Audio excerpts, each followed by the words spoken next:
परम आदरणीय मुख्य अतिथि महोदय जी, निर्णायक मंडल व स्कूल प्रबंधन समिति के सदस्यगण, विभिन्न पाठशालाओं से पधारे प्रधानाचार्य महोदय जी व गुरुजन, छात्राओं को प्रोत्साहित करने पहुंची यहाँ की प्रबुद्ध जनता व मेरे देश का उज्जवल भविष्य छात्र एवं छात्राओं, मैं स्नेहा शर्मा पीएम श्री राजकीय आदर्श वरिष्ठ उत्कृष्ट माध्यमिक पाठशाला सुन्नी की छात्रा सुन्नी जोन का प्रतिनिधित्व करते हुए आज आप सभी के समक्ष जिस विषय को लेकर उपस्थित हुई हूँ उसका शीर्षक है मेरे सपनों का भारत। मेरे महान देश का नाम भारत है।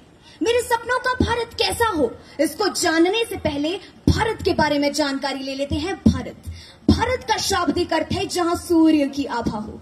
भा का अर्थ है सूर्य का प्रतीक और रथ का अर्थ है रमा हुआ। जिस देश में सूर्य जितना प्रकाश हो, तेज हो, वो भारत है और उस भारत के हम नागरिक हैं।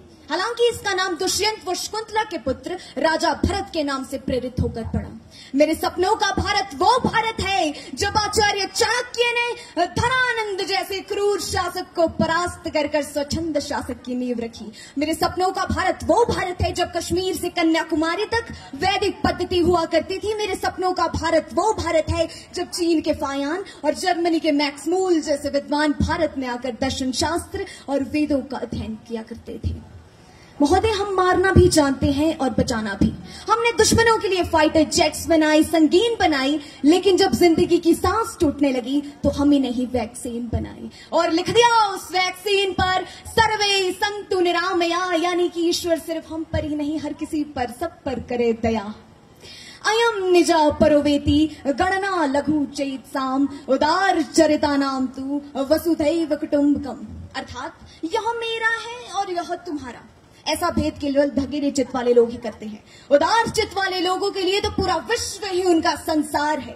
महोदय, मुझे बड़ा ही गर्व महसूस होता है जब इसरो के वैज्ञानिक चंद्रमा के दक्षिण छोर में अपना चंद्रयान उतारते हैं और वहीं दूसरी ओर भारत का नमक खाकर कुछ नमक हराम देश के साथ गद्दारी कर भारत को नशे की सामग्री वो हथियार अवैध तरीके से पहुंचाकर देश की युवा शक्ति का खात्मा कर रहे हैं। हमारा आज का युवा ही इस देश का आने वाला भविष्य है और मेरा सपना यह है कि यह इस देश का हर एक युवा निडर, साहसी, ईमानदार होकर स्वदेश प्रेम का भाव रखकर देश को आगे ले जाने के प्रयास में गुम होता हुआ नजर आना चाहिए। और वहीं दूसरी ओर वह स्वदेश प्रेम का भाव तो छोड़ो, वो एक ऐसे प्रेम के जाल में फंस चुका है जिसमें 4 बाई 4 इंच की छोटी सी स्क्रीन पर अपनी कोमल अंगुलियों की घर्षण मात्र से अपनी भावनाओं की इमोजी भेज रहा है। 4 बोतल बोर्ड का काम मेरा रोजगार ने भारत का भविष्य तबाह कर दिया है। ऐसे तो मेरा सपना पूर्ण नहीं होगा आदरणीय, हमें छोटी छोटी कोशिशें करनी होगी। युवा शक्ति बैठी है, चाहती हूं कि गौर करें कि बलिदान